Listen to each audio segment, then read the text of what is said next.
The fluorescent lights in the ER were still buzzing above my head when I picked up my phone at 2 a.m. and saw it. My sister's Facebook post. A selfie. Full smile, glass of wine, #blessed. The caption read, "Finally, a day without the drama queen."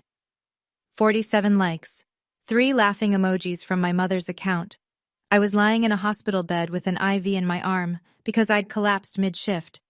The hospital called my parents. They never came.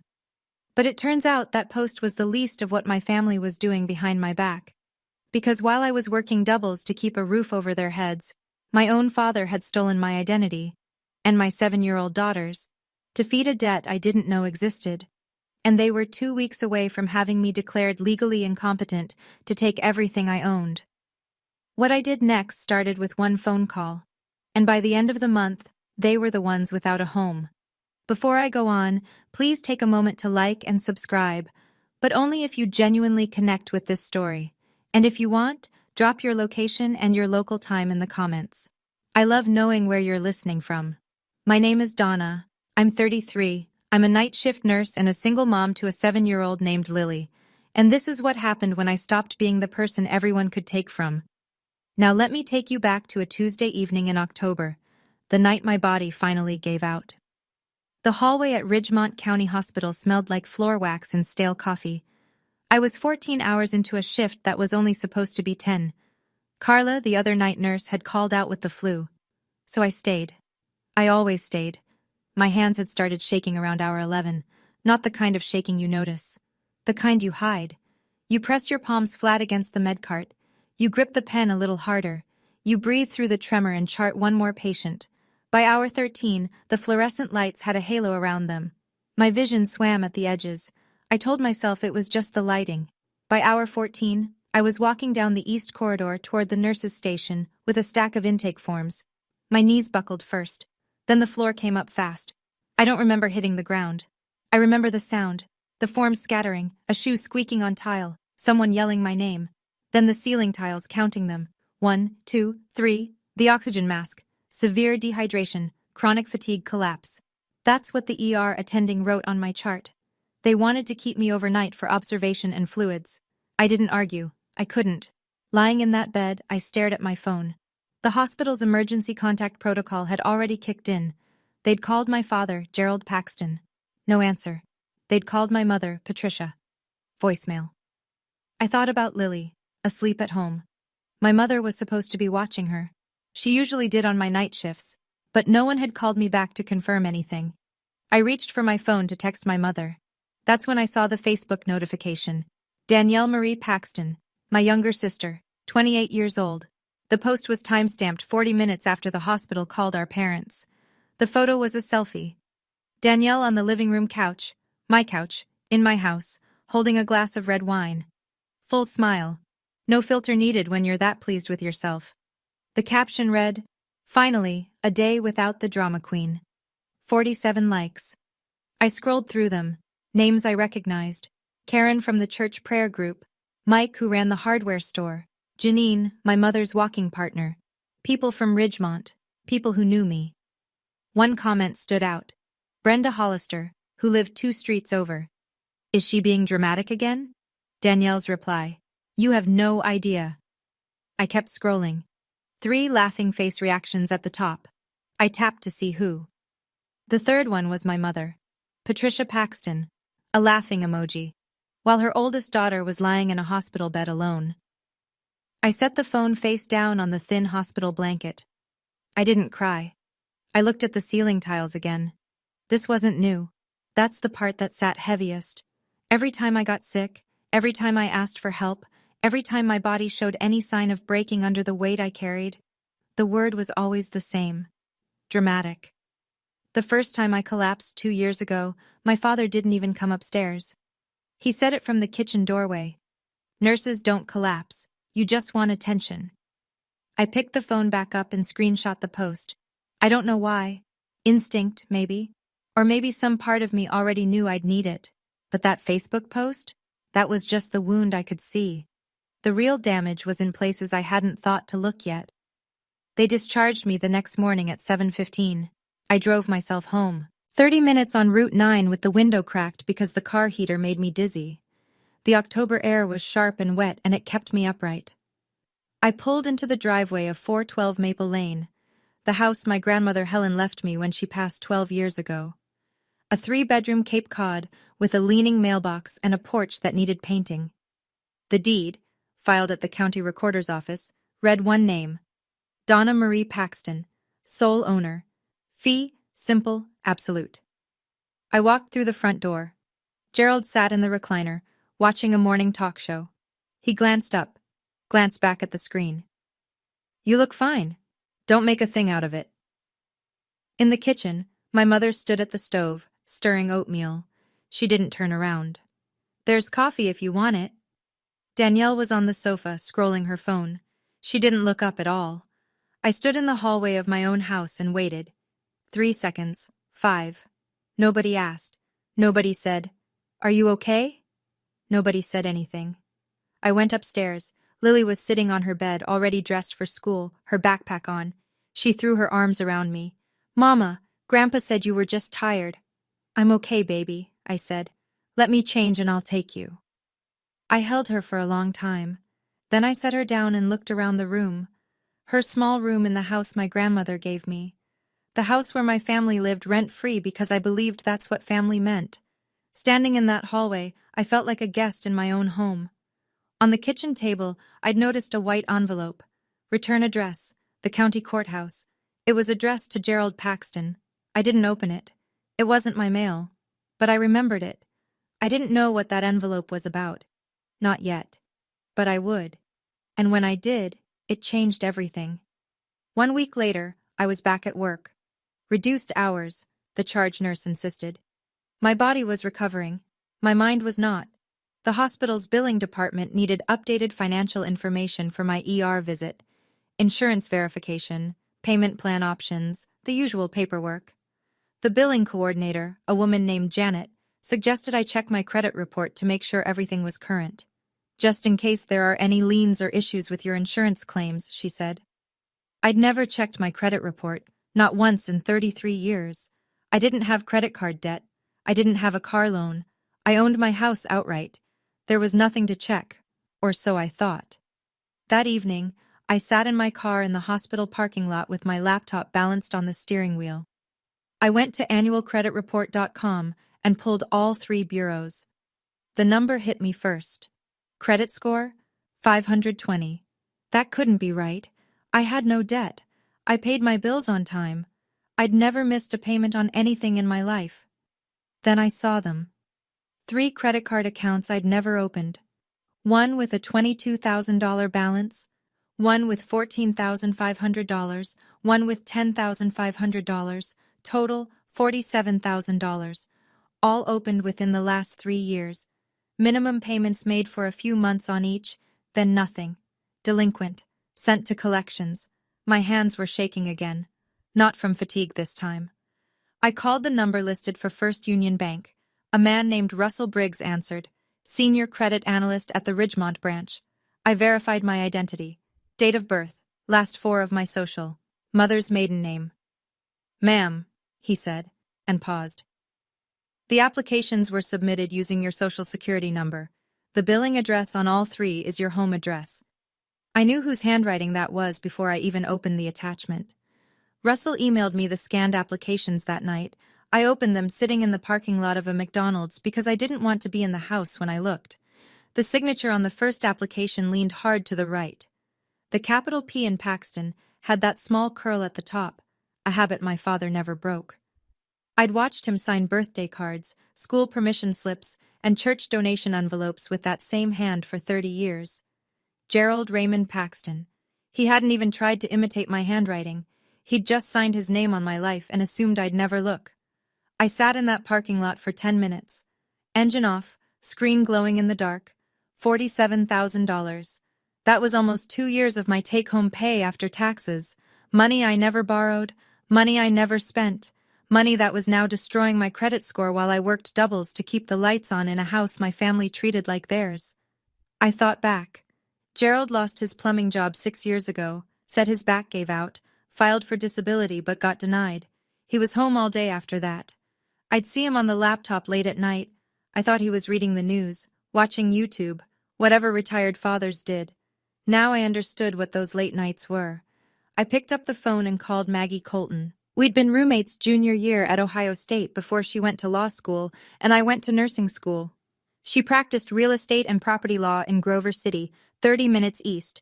We hadn't talked in a few months. I didn't waste time on small talk. Maggie, I need help. I think my father stole my identity. She was quiet for 2 seconds. Then, don't confront him. Don't mention it. Come to my office tomorrow morning. Bring everything. Before she hung up, she said one more thing.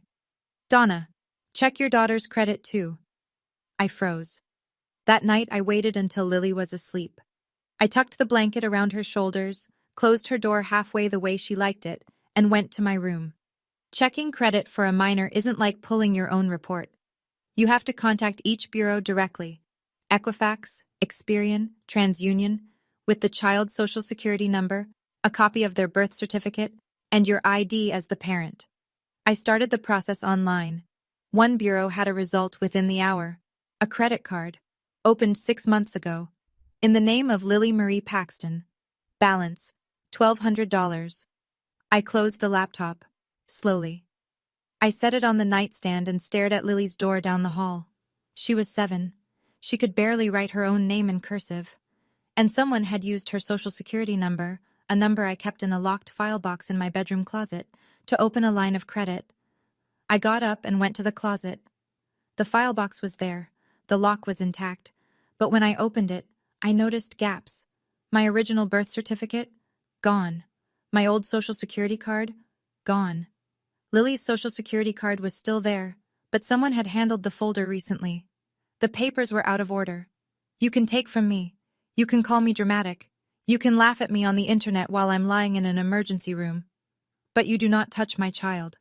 That is the line. There is no second chance after that line. I didn't go downstairs. I didn't scream. I sat on the edge of my bed and made a list. Credit reports, deed, Lily's birth certificate, scanned signatures, everything Maggie needed, and that envelope from the county court. I still hadn't found out what it said. Maggie's office was above a dry cleaner on Main Street in Grover City. Small-town lawyer, small-town office. But the woman behind the desk was anything but small.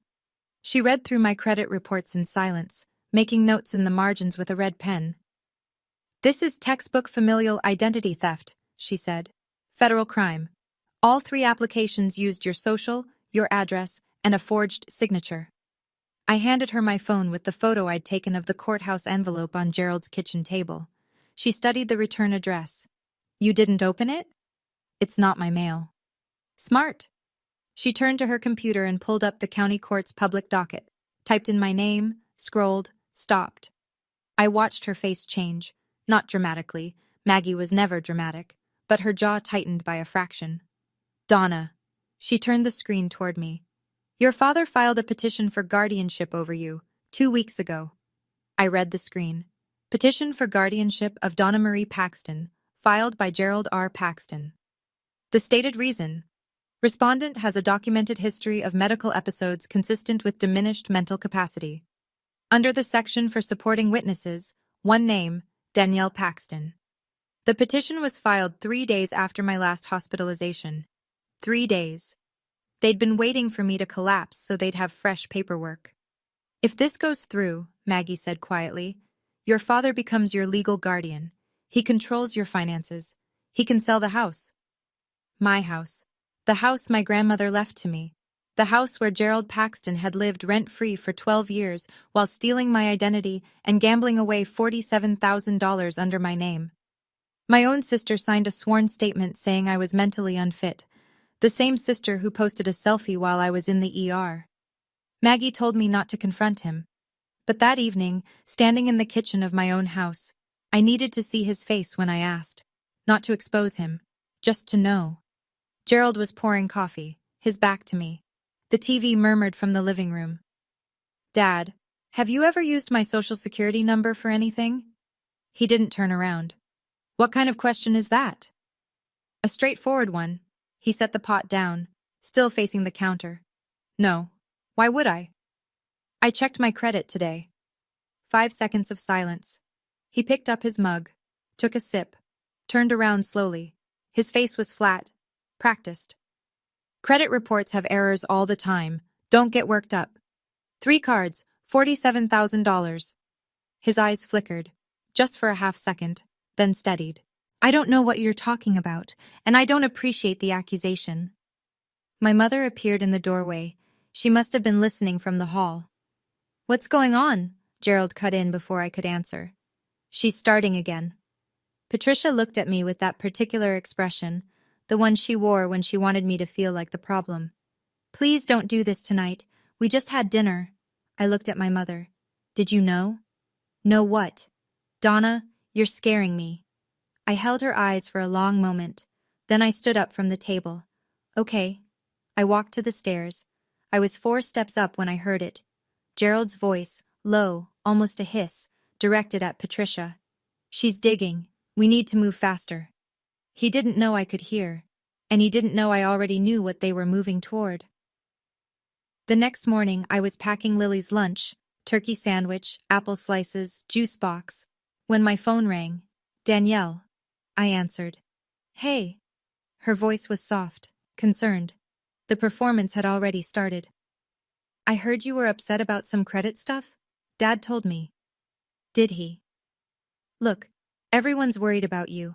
After the hospital thing, maybe you should take a break, like, really talk to someone. You mean a therapist, to prove I'm unstable? A pause. She recovered quickly. I mean someone who can help. Danny, did you sign a document at the county courthouse 2 weeks ago?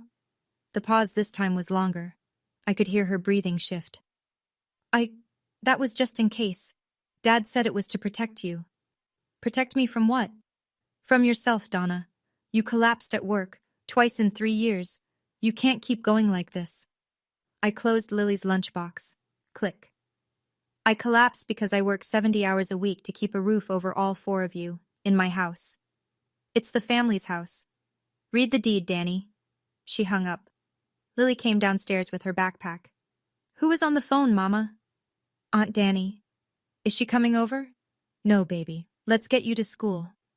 I drove Lily to Ridgemont Elementary and watched her walk through the doors.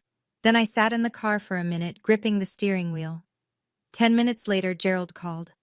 I let it ring through to voicemail. His voice was tight, controlled, the way it got when he was cornered. You need to stop this nonsense, girl. I'm your father. Everything I've done is for this family. If you push this, you won't have a family left. And I already told Pastor Avery we're having a family meeting Sunday to sort this out, together, the way families do. I saved the voicemail. I was going to need it. 2 days later, I was back in Maggie's office. She had the deed spread out on her desk beside a property title search she'd run overnight. Donna Marie Paxton, sole owner, fee simple absolute, she read aloud. No co-owners, no liens, except the fraudulent credit accounts, which we'll have removed once the identity theft report processes. No mortgage, clean title. So I can sell it. You can sell it today if you want. You don't need anyone's permission. They've lived there 12 years. Can they claim anything? Maggie leaned back. Did they ever pay rent? No. Is there a lease, written or verbal agreement? No, they're my parents. I just let them stay. Then legally, they're licensees. You can revoke that license with 30 days written notice. Ohio law doesn't require more than that for non-tenants without a lease. I sat with that for a moment. 12 years of open doors, and legally, they had less right to that house than a month-to-month renter. Maggie gave me the name of a realtor in Grover City, not Ridgemont, where gossip traveled faster than the mail. I met her the following afternoon. Her name was Lynn Draper. She walked through 412 Maple Lane while my family was out. Gerald at his Tuesday card game, Patricia at the church, Danielle at work. Lynn took photos, measured rooms, and checked the roof from the driveway. I'd listed at 185, she said. Solid neighborhood, good bones. I signed the listing agreement in her car, but I told her to hold it. Don't put it on the MLS yet. When? She asked. I'll tell you when. The house was ready to go, but I needed one more thing before I could move. The next morning, I filed identity theft reports on identitytheft.gov. One for me, one for Lily. The FTC assigned case numbers within minutes. I printed the confirmations and drove to the Ridgemont Police Department. Officer Dale Harris was at the front desk, mid-40s, crew cut, a calm face that had probably heard worse.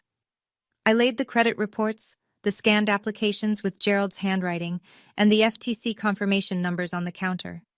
"I need to file a report for identity theft," I said. "The person who did it is my father. He lives in my house." Harris looked at the paperwork, looked at me, nodded once. "Have a seat, ma'am. This'll take about an hour." It took an hour and 20 minutes. He documented everything, gave me a case number and his direct line. That afternoon, Maggie filed a motion to dismiss the guardianship petition at the county court. She attached two things. First, a letter from my personal physician, Dr. Annette Rourke, confirming that my hospitalizations were caused by physical exhaustion and dehydration, not mental illness, not cognitive impairment, not diminished capacity. Second, the identity theft report, establishing that Gerald had a direct financial motive to gain control of my assets. "The judge will see this before the hearing date," Maggie said. "It's strong." That night, I listened to Gerald's voicemail one more time. His voice played through my earbuds while Lily slept down the hall. "If you push this, you won't have a family left. And I already told Pastor Avery we're having a family meeting Sunday to sort this out, together, the way families do." He wanted a public meeting. He wanted the church behind him. He wanted 25 witnesses to see his unstable daughter fall apart. Fine. I'd give him his meeting. Okay, I need to pause here for a second, because I know what some of you might be thinking. Why didn't I just confront my father directly and handle this privately? And honestly, I tried. You heard that conversation in the kitchen. He looked me in the eyes and lied. My mother pretended she didn't understand. My sister told me I needed professional help, the same sister who signed a court document to have me declared incompetent. So let me ask you this. If your father opened a credit card under your 7-year-old daughter's name, would you keep it in the family? Tell me in the comments. Now, back to the story, because Sunday was coming. Sunday came cold and bright. Ridgemont Community Church sat at the end of Oakwood Drive, white clapboard, narrow steeple, a gravel parking lot that crunched under every tire. I'd been baptized there. Lily had been baptized there. My grandmother Helen's funeral had been held in the front pew 12 years ago. After the morning service, Gerald stood up near the coffee table in the fellowship hall and announced that the family was hosting a potluck gathering. Most of the congregation stayed. He'd been working the room all week. I learned this later.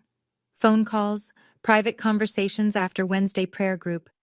"We're worried about Donna. She hasn't been herself. We'd appreciate your support." 25 people arranged their folding chairs in a loose circle on the linoleum floor, metal legs scraping tile. The fluorescent lights hummed the same pitch as the ones in the ER. I noticed that. Pastor Tom Avery sat at the head of the circle, Bible on his knee, looking like a man who'd agreed to referee something he didn't fully understand. Gerald sat across from him. Pressed shirt, serious expression, the concerned patriarch. Patricia was beside him, eyes already red, tissue in her hand, ready. Danielle sat to their left, arms crossed, jaw tight. I walked in with Lily. She was carrying a coloring book and a box of crayons. I found 2 chairs near the door and sat down. 25 faces turned toward me, some with sympathy, some with curiosity. A few with the particular look people get when they've already decided what they're seeing. Gerald cleared his throat and stood. "Thank you all for being here. As some of you know, our Donna has been going through a difficult time." He swept his gaze across the room. "She's been in the hospital twice. She's been under a lot of stress. Pat and we're worried. We want to make sure she gets the help she needs." Patricia dabbed her eyes with the tissue. On cue. "We just love her so much." A murmur of sympathy rippled through the chairs. I watched heads nod. Glenda Morrison, 70 years old and sitting near the window, pressed her hand to her chest. Ted Buckley, mid-50s, leaned forward with his elbows on his knees. The room was tilting Gerald's direction, and he knew it. He continued, voice steady, measured. The voice of a man who'd rehearsed this. "I know this is hard to hear, But Donna has been making some irrational decisions lately, accusing family members of crimes. He paused to let that word land. Threatening to sell the family home. The murmur grew louder. I felt the weight of it. 25 people recalibrating who I was in their minds. Ted Buckley shook his head slowly. Maybe she does need someone looking out for her. Gerald nodded. Grateful, humble, perfectly calibrated. The court needs to know that the community sees what we see. That she needs someone to help manage her affairs. Just temporarily, until she's better.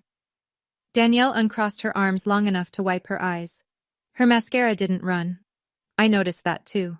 I sat still. Lily colored beside me, a purple house with a yellow sun. The sound of her crayon on paper was the only honest thing in that room. Pastor Avery shifted in his chair. He looked at Gerald, then at me.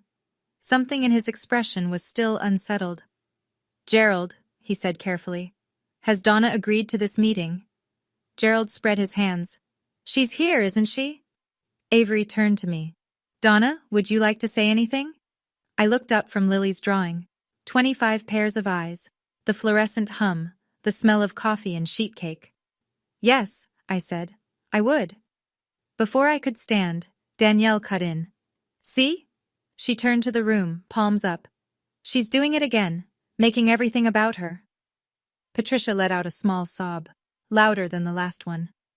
I can't watch my daughter destroy herself. Gerald seized the momentum. He turned his back to me and faced the circle, voice dropping to that low, steady register he used when he wanted to sound like the reasonable one. This is exactly what we're talking about. She can't handle basic conversations without getting confrontational. We're not trying to hurt her, we're trying to help. Murmurs of agreement.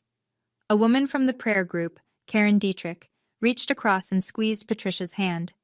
You're doing the right thing, Pat. Ted Buckley nodded again. Seems like it's been building for a while.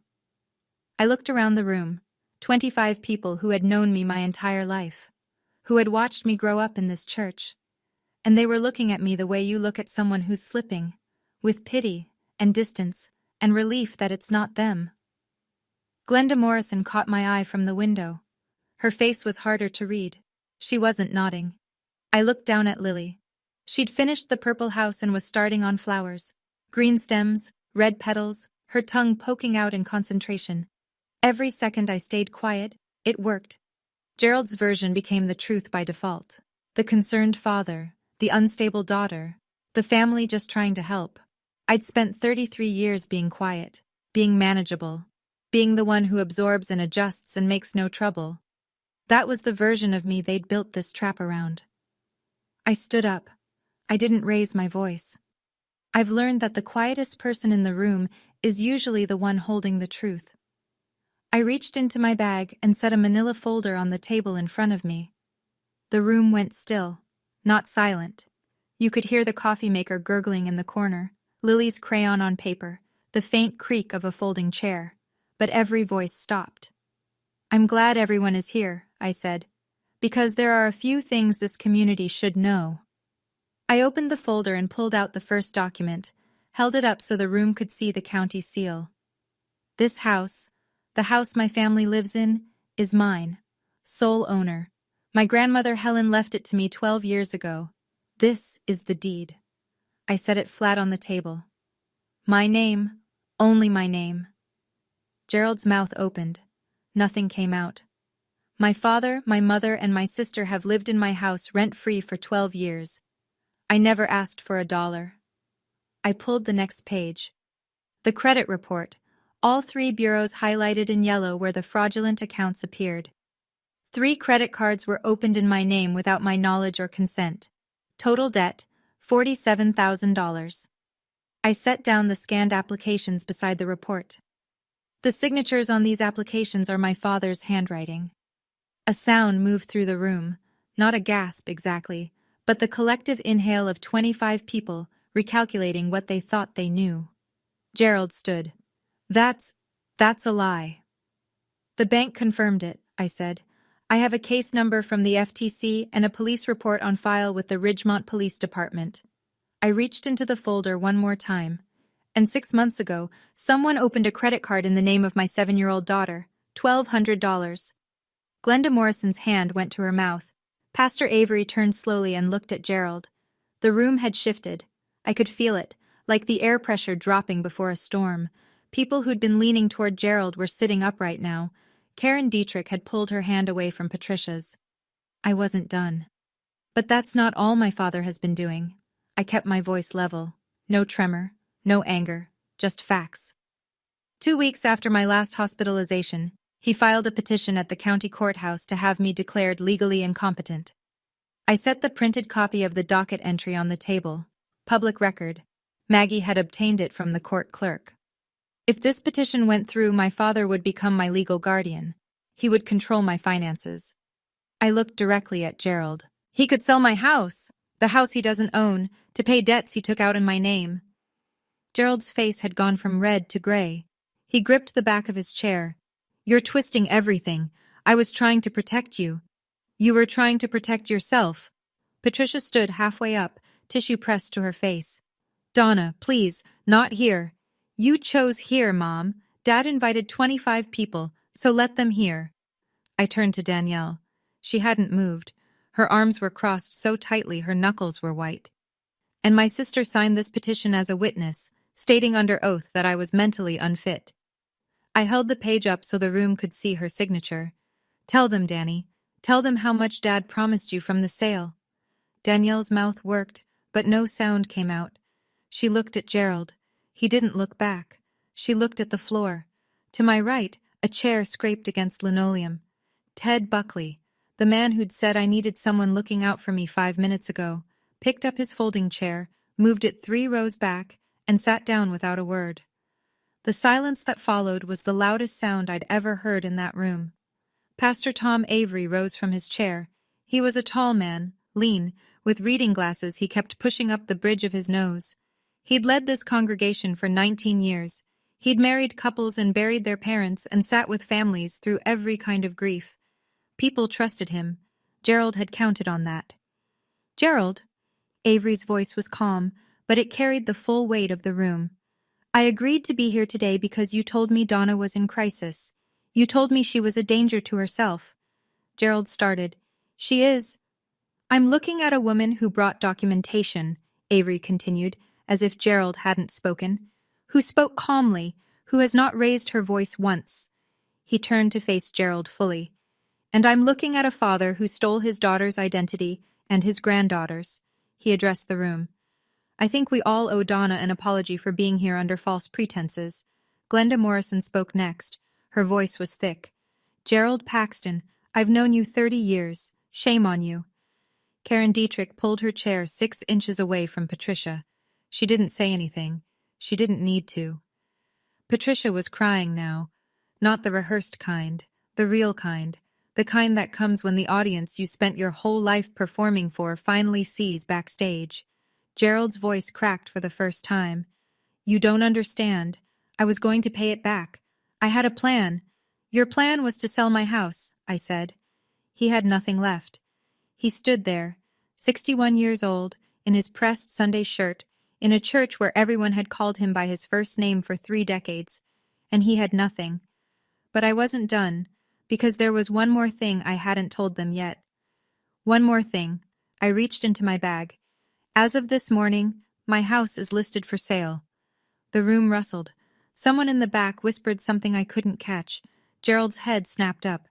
You can't do that. We live there. You live in my house, without a lease, without paying rent. I pulled 3 white envelopes from the folder and set them on the table, one in front of Gerald, one in front of Patricia, one in front of Danielle's empty chair. She'd gone rigid but hadn't left. My attorney has prepared 30-day written notice for all 3 of you. That's more than the law requires. Gerald stared at the envelope like it might detonate. Where are we supposed to go? I let that question sit in the air for a moment. I wanted every person in that room to hear it. That's the first time in 12 years you've had to answer that question. I've been answering it for you my entire adult life. Patricia clutched Gerald's arm. Donna, you can't throw your parents out on the street. I'm not throwing you out. I'm giving you 30 days' notice. In writing. I kept my voice steady. Which is more courtesy than you gave me when you tried to have me declared incompetent. Danielle stood up, grabbed her purse. Her chair tipped backward and clattered against the linoleum. She walked toward the door and said, just loud enough for the front row to hear, "This is insane." The door closed behind her. Nobody followed. I looked at Gerald. He was still holding the envelope.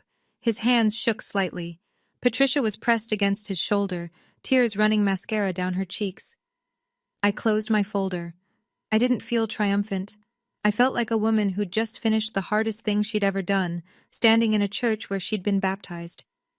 I turned to Pastor Avery. "Thank you for your time, Pastor." He met my eyes.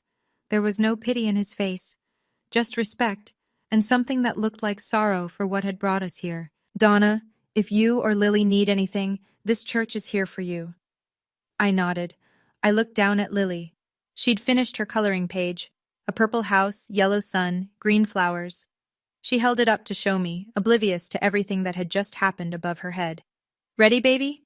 Can I bring the crayons?" "You can bring the crayons." I took her hand and walked toward the door. Glenda Morrison was standing near the exit. She reached out and took my free hand in both of hers. Her fingers were thin and warm. "Your grandmother Helen would be proud of you, sweetheart." My throat tightened. That was the first time all day. "Thank you, Mrs. Morrison." Outside, the October sun was low and gold. The gravel crunched under our shoes. Lily skipped ahead toward the car, coloring book tucked under her arm. "Mama, why was Grandpa upset?" I unlocked the car and opened her door. "Because things are going to be different now, baby. But different can be good." She considered this with the seriousness only a 7-year-old can manage. Then she climbed in and buckled herself. I sat in the driver's seat, started the engine, pulled out of the parking lot. I didn't feel victorious. I felt tired. But it was a different kind of tired. The kind that comes after you finally set down something you've been carrying too long. My phone buzzed. A text from an unknown number. "Donna, this is Ted Buckley. I owe you an apology. I had no idea. If you need a reference for anything, work, housing, you call me." I put the phone down and drove. I want to pause again for just a moment, because I know this part of the story hits differently depending on where you're sitting. If you've ever had to hand an eviction notice to your own parent, or even just imagined what that would feel like, you know the weight of it. I didn't enjoy it. I didn't plan some dramatic speech. I just stopped absorbing what was never mine to carry. Here's what I want to know from you. Do you think 30 days was too generous for people who tried to have me declared incompetent? Or should I have given them more time? Tell me in the comments. Okay, let me tell you what happened after that Sunday. The week after the church meeting, things moved fast, but through channels, not chaos. Maggie called on Thursday. The judge had reviewed her motion to dismiss the guardianship petition. He'd seen the identity theft report, the FTC case numbers, Dr. Rourke's medical letter confirming my full cognitive and legal capacity, and the documented financial motive Gerald had for seeking control of my assets. The petition was dismissed without a hearing. The judge added a note to the file. Petitioner appears to have a significant conflict of interest.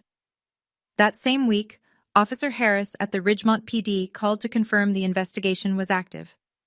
Gerald had been summoned for a formal interview at the station. He hired an attorney, the same cut-rate lawyer from the next county who'd helped him file the guardianship papers. That attorney, after reviewing the evidence Maggie had compiled, withdrew from the case within 48 hours. The fraudulent credit accounts under my name were frozen by all 3 bureaus. The dispute process would take 2 to 3 months, but Russell Briggs at First Union confirmed I would not be held liable for the $47,000. The account opened under Lily's name was closed immediately. Her credit file was wiped clean. Gerald called me on a Wednesday evening. His voice was different, stripped of the authority, the posture, the practiced calm. He sounded like a man standing at the edge of something he couldn't talk his way out of. "Donna, please. I'm going to jail. I'm your father." I was standing in the kitchen, washing Lily's dinner plate.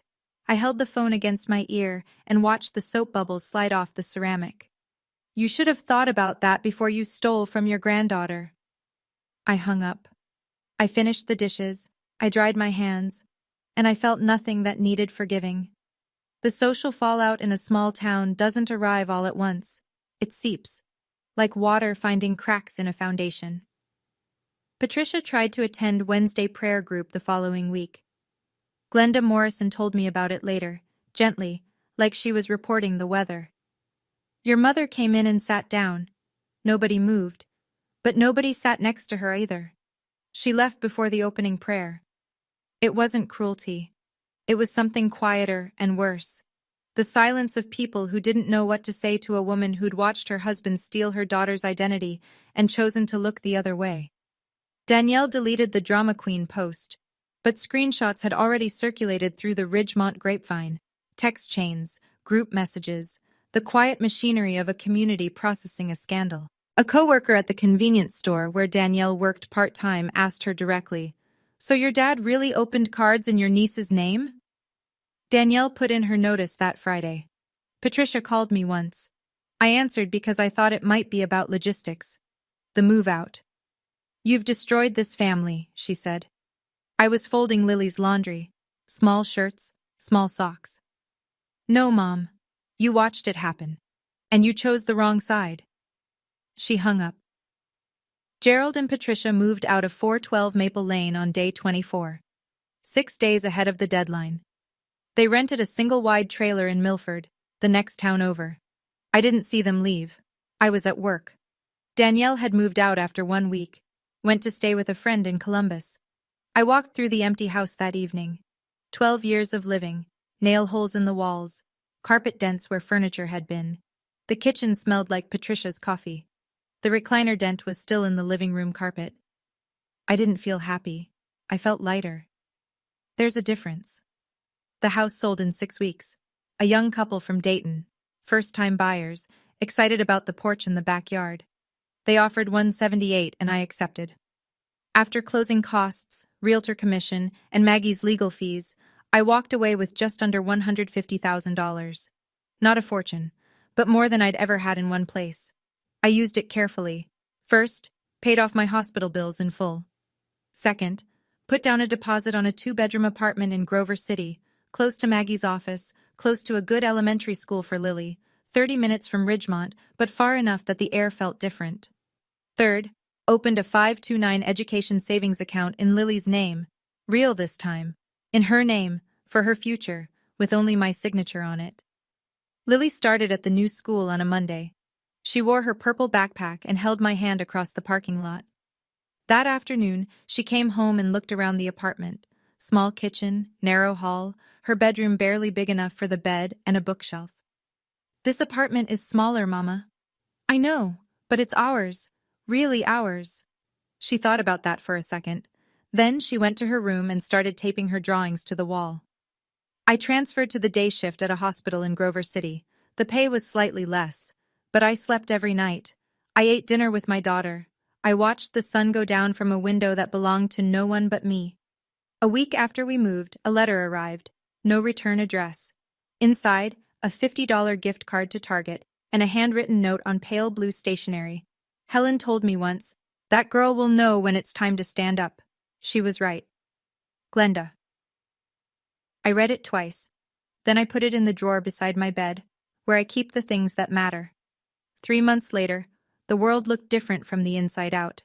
Gerald accepted a plea deal. The district attorney charged him with 1 count of identity theft, a felony under Ohio law, given the amount and the fact that one victim was a minor. His attorney negotiated it down: 2 years probation, mandatory financial counseling, full restitution, though with Gerald's income, that would take years. A permanent criminal record. He didn't go to prison. He was 61, first offense, and the DA's office had bigger cases, but the record followed him. When he applied for a part-time maintenance job at a motel in Milford, they ran a background check. He didn't get it. He eventually found work stocking shelves at a farm supply store 20 miles away. Patricia stayed with him. I wasn't surprised. She'd chosen that side a long time ago. I heard through Glenda that Patricia told people at her new church, a different one in Milford, that I'd had a breakdown and turned on the family. Some people believed her, some didn't. It didn't matter to me anymore. Danielle never called. I never called Danielle.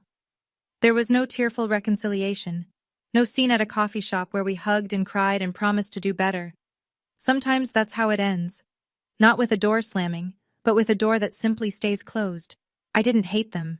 Any of them. Hate requires energy I'd rather spend elsewhere. On Lily's homework, on my patience, on the small garden I started on the apartment balcony. Cherry tomatoes and basil. Lily watered them every morning before school. I don't carry them anymore. That's the truest thing I can say. I set them down, and my arms remember what it feels like to be empty and free. I want to tell you what I learned, not as advice, just as what happened to me. I learned that the people who call you dramatic are usually the ones doing the most damage. Because if they can make you doubt your own reaction, they never have to answer for their actions. Every time I got sick, every time I was tired, every time I asked a question, dramatic. It's a word designed to make you smaller. And I spent years letting it work. I learned that owning something on paper means nothing if you don't protect it. I owned that house for 12 years and never once acted like it was mine. I let people live in it rent-free, let them rearrange the furniture, let them call it the family house, until I almost believed it too. Generosity without boundaries isn't generosity. It's an open door with no lock. I learned that checking your credit report, and your child's, is not paranoid. It's not dramatic. It's parenting. If I had looked 3 years earlier, I would have caught the first card. If I had looked 6 months earlier, Lily's name would never have been touched. I check it every quarter now. It takes 10 minutes. And I learned that family is not a word that gives anyone the right to steal from you, lie about you, or try to take your freedom. Blood is not a contract. Love is not a lease. And the people who use the word family to keep you quiet are usually the ones with the most to hide. Setting a boundary is not revenge. It's the first step toward peace. Lily asked me last week if she'd ever see Grandpa again. I told her the truth. I don't know, baby, but I know you're safe. She nodded, picked up her crayon, and went back to drawing. That was enough. It's a Tuesday evening. The apartment is quiet. Lily sits at the kitchen table, bent over a sheet of white paper with her crayons spread around her like a tiny artist's studio. I'm at the sink, washing the last of the dinner plates. The window above the faucet looks out over the parking lot, and beyond it, a row of maple trees just starting to turn. Mama, look. I dry my hands and walk over. She holds up the drawing. 2 people standing in front of a small house. The taller one has brown hair and is smiling. The shorter one is holding the taller one's hand. There are flowers in the yard, red and purple, and a yellow sun in the corner with rays that extend to the edges of the page. That's us, Mama. It is. She goes back to adding details. A cat, apparently. We don't have a cat, but in Lily's world we do, and that's fine. I go back to the sink. The water runs warm over my hands. My grandmother Helen used to say something. She'd say it while she was hanging laundry or shelling peas or doing the 100 small things that held a house together. She'd say, "A house is just walls, Donna. Home is who you protect inside them." I spent 12 years protecting the wrong people inside the wrong walls. I made excuses for people who wouldn't make room for me. I called it love. I called it duty. I called it family. Now I have 2 rooms, a daughter who draws pictures of us, and a door I lock every night. Not because I'm afraid, but because for the first time, what's inside is truly mine. My father asked, in that church fellowship hall, in front of 25 people, "Who's dramatic now?" I didn't answer him then. But I'll answer now. No one. Because I don't live in his story anymore. I live in mine. Thank you for staying with me through all of it.